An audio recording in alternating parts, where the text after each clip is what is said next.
تو آموزش قبل با دو روش برای وایت بالانس کردن تصویر آشنا شدید. این آموزش با یکی دیگه از روش‌های وایت بالانس کردن تصویر آشنا میشین. برای اینکه متوجه بشم شدت نور و رنگ این نقطه از تصویر چقدر هست، ابزار RGB پیکر رو فعال میکنم و روی این نقطه از برف میارم. همینطور که میبینید تو سه رنگ اصلی شدت رنگ آبی از همه بیشتر هست. بعد به ترتیب رنگ سبز و قرمز شدت بیشتری تو این نقطه از تصویر رو دارن. برای اینکه برف سفید بشه و هیچ رنگی نداشته باشه، در واقع وایت بالانس بشه، باید مقدار هر سه عدد تقریبا یکی باشه. برای وایت بالانس کردن برف میتونید از دو روشی که قبلا توضیح دادم استفاده کنید.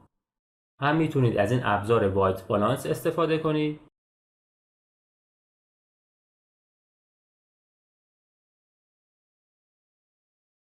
هم میتونید خودتون به صورت دستی رنگ ها رو وایت بالانس کنید. ابتدا با ابزار ماسک برف رو انتخاب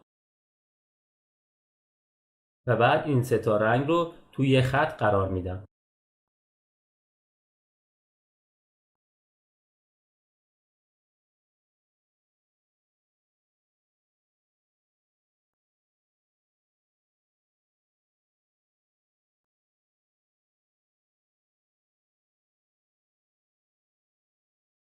خب همینطور که دیدین با این دوتا روش تونستم برف رو وایت بالانس کنم.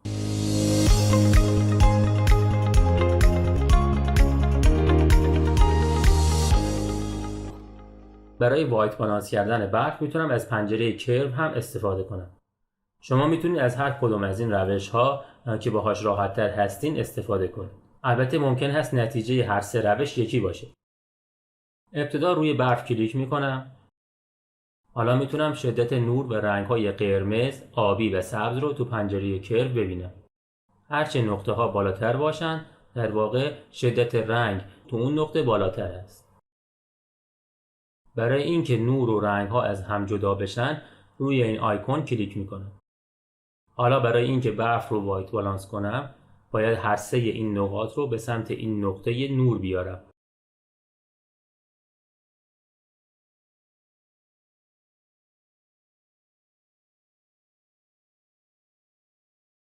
خب پیکر RGB رو روی برف میارم.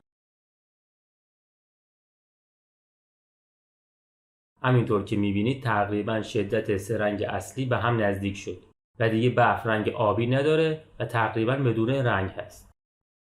برای وایت بالانس کردن تصاویرتون میتونید از یکی از این سه تا روش استفاده کنید. فقط کافیه روی یه نقطه از تصویر که میدونید نباید رنگ داشته باشه کلیک کنید. مثل همین برف که نباید رنگی داشته باشه. یا تو سایه ها معمولا نباید رنگی وجود داشته باشه. یا مثلا اگه توی تصویر یه لباسی دارید که میدونید سفید هست و رنگی نداره. در کل جاهایی از تصویر که مطمئنید سفید، سیاه یا طیف خاکستری باید داشته باشه، میتونید اون جاهای تصویر رو وایت بالانس کنید تا تقریبا کل تصویر وایت بالانس بشه.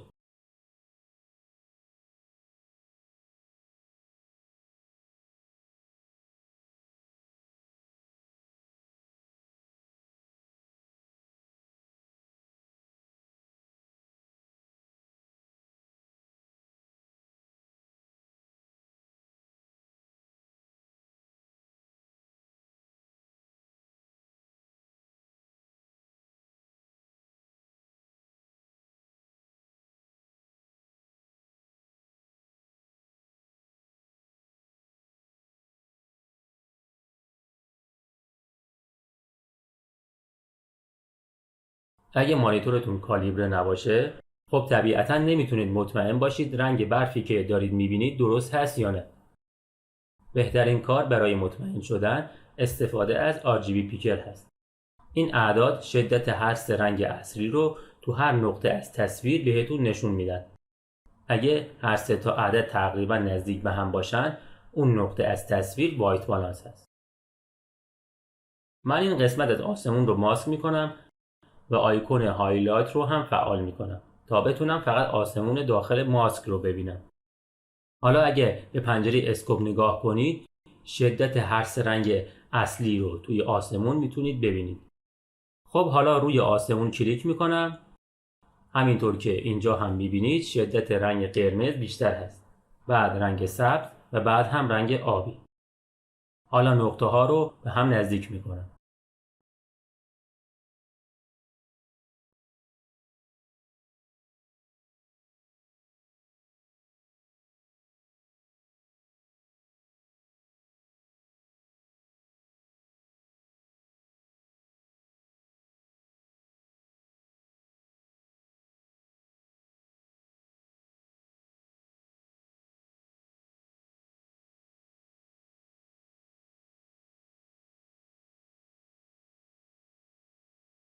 همینطور که تو پنجره اسکوپ میبینید سه رنگ اصلی تقریبا تو یک راستا قرار گرفتن و تصویر هم تقریبا وایت بالانس شد.